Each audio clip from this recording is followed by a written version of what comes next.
I'm Stephanie here with the GA Huddle, and we are speaking to Korbi Carrison about G2E this year, the Global Gaming Expo. Good morning, Korbi.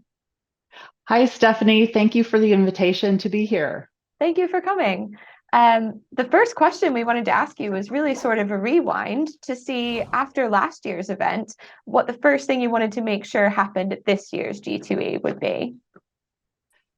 Well, of course, after each event, we do spend some time reflecting not only over the last event, but the last few, and then decide where we want to go in the future. So when we were exploring that last year, we decided we really wanted the G2E brand to be more representative of the gaming industry as a whole. Things have changed so much, and we decided to modernize the look of G2E a little bit.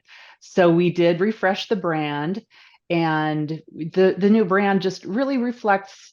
It looks very modern and sleek, and it represents a little more of where the future of the industry is going. So we did launch that about the middle of June this year. And so people have had a little preview on our website and on our registration process, but we're really excited for everyone to come on site this year and see that brand in full effect at the Venetian in October.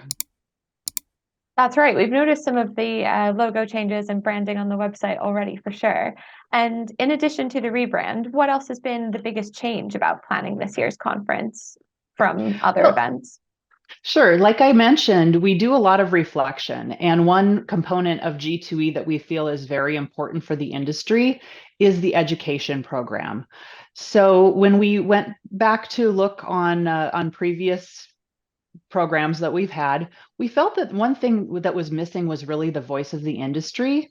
So we decided to open a call for content and speakers. And we did that earlier this year, had no idea what the response would be like. And we were shocked in a really good way that we received about 400 submissions Wow. from any stakeholder in the industry was able to submit ideas for what a conference session should be or how who should be speaking. So it was really a neat way, we thought, to open up the G2E programming for suggestions and really get the pulse of what the industry wanted to see. So we learned a lot from that. We programmed up our education program with the results of that.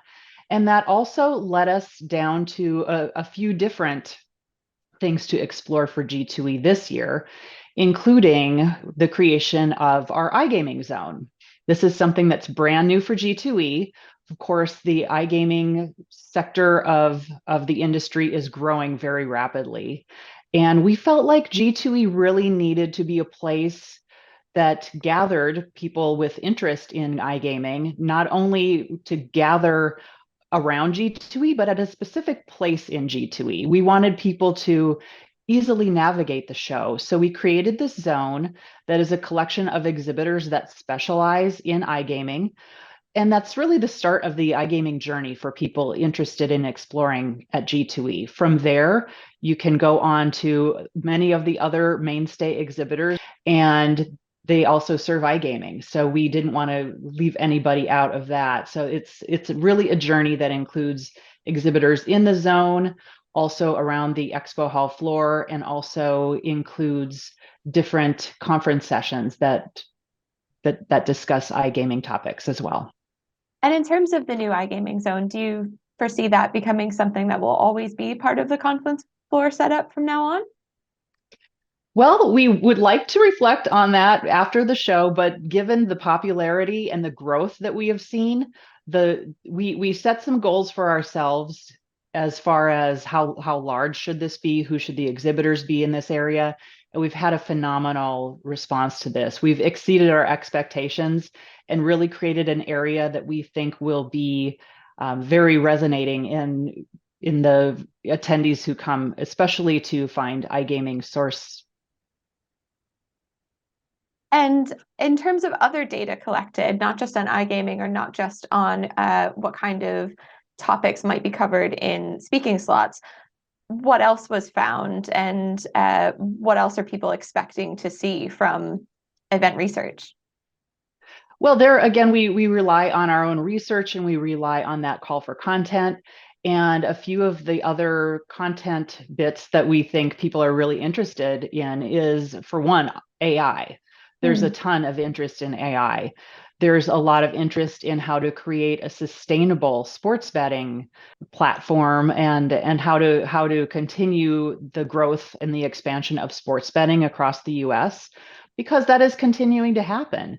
So, continuing to inform people on sports betting, of course, iGaming, a lot of discussion around DEI, which is very important, and just a little bit of something for everyone at G2E this year.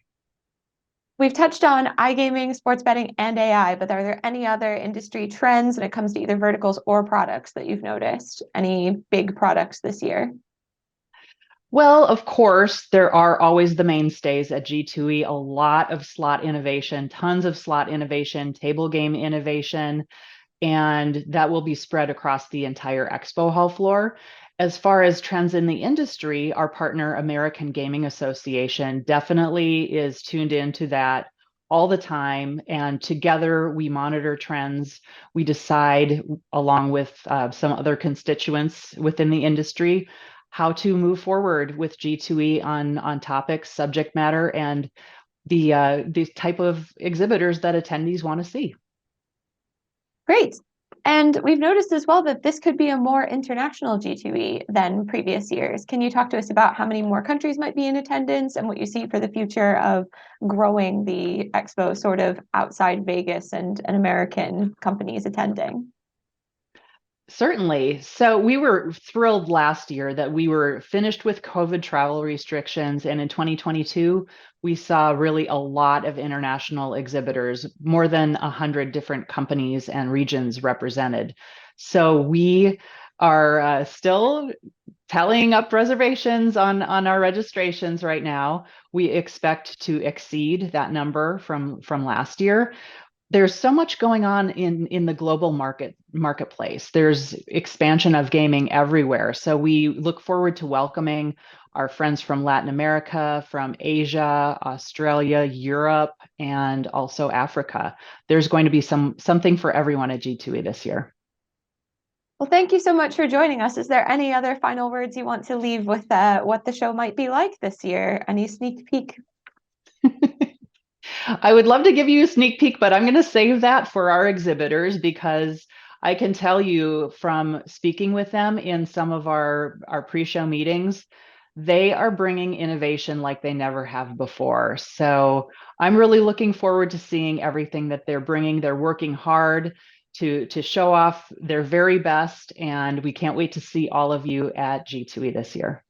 Gaming America cannot wait either, and we will see you there. Thanks so much, Korbi. Thank you.